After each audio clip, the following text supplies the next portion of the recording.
آپ کو معلوم ہے کہ ماہ ربیع الاول کا آغاز ہو چکا ہے، دوسری تاریخ ختم ہوئی اور آج ہم تیسری شب میں اس وقت یہاں بیٹھے ہیں۔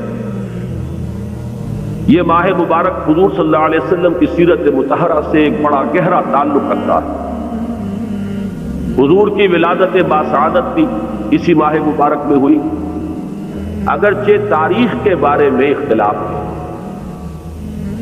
حضور کا انتقال بھی اس ماہ مبارک میں ہوا، اور وہ متفق علیہ تاریخ ہے 12 ربیع الاول اصل میں حضور کا یوم وفات ہے، اور اکثر محققین کی رائے یہ ہے کہ آپ کا یوم ولادت جو ہے وہ 9 ربیع الاول ہے۔ یہی وجہ ہے کہ مجھے یاد ہے کہ ہمارے بچپن میں اس دن کو جو لوگ کچھ تھوڑا بہت مناتے بھی تھے تو 12 وفات کے نام سے در حقیقت یہ نام یاد کیا جاتا تھا۔ حضور صلی اللہ علیہ وسلم کی وفات کا دن ہے، کچھ کھانا پکا کر کچھ غریبوں کو مساکین کو کھلانا، یہ در حقیقت چیز تھی کہ جو اب ہوتے ہوتے اس نے بہت ہی ایک دوسری صورت اختیار کر لی ہے۔ اب یہ ایک جشن بن گیا ہے اور ایک عید کا سا سما، بلکہ واقعہ یہ ہے کہ جو اصل 2 عیدیں ہیں وہ کہیں پیچھے چلی گئی ہیں، اور یہ جو 2 عیدیں ہم نے ایجاد کی ہیں، ایک عید میلاد النبی اور ایک عید استقلال، اگر ہم جائزہ لیں تو شاید یہ 2 جو ہے یہ زیادہ فور گراؤنڈ میں آ چکی ہیں۔ لیکن یہ کہ جہاں تک آپ کی ولادت اور آپ کے وفات کا اس ماہ مبارک میں ہونا ہے وہ ثابت ہے۔ مزید برآں حضور کا ورود مدینہ منورہ میں بھی ماہ ربیع الاول میں ہوا ہے۔ اس پہلو سے اگر اس ماہ مبارک میں ہم سیرت النبی کے مطالعے کا ایک خاص موضوع رکھیں، کسی تاریخ کے تعین کے بغیر اس مہینے کی مناسبت سے سیرت مطہرہ پر گفتگو ہو، غور و فکر ہو، اور اس میں بھی عملی پہلو سامنے ہو، اتباع کا جذبہ ہو، سمجھنا سمجھانا اس لیے ہو کہ اس پر عمل کرنا ہے، تو یقیناً یہ چیز ہمارے لیے بہت مفید ہوگی اور ہمارے بہت سے امراض کا شاید اس سے مداوع ہو سکے۔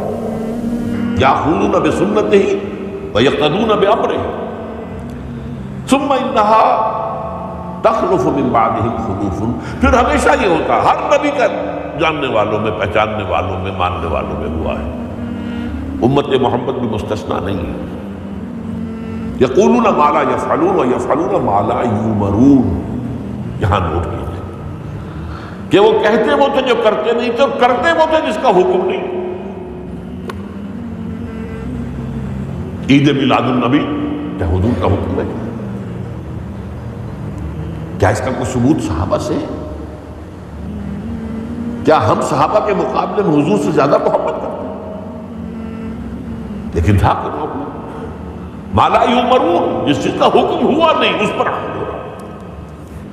یہ ہے در حقیقت رسم پرستی، اور رسم کے اندر پھر اضافہ ہوتے چلا جاتا ہے، اس پر ردے پر چڑھتے چلے جانا جو ہے، یہ دوسرا سبب ہے۔ اور اس کا ایک نتیجہ جو نکلتا ہے وہ اسی پر بات ختم کروں گا، اگرچہ ایک اور حدیث جو ہے اس موضوع پر بہت اہم ہے۔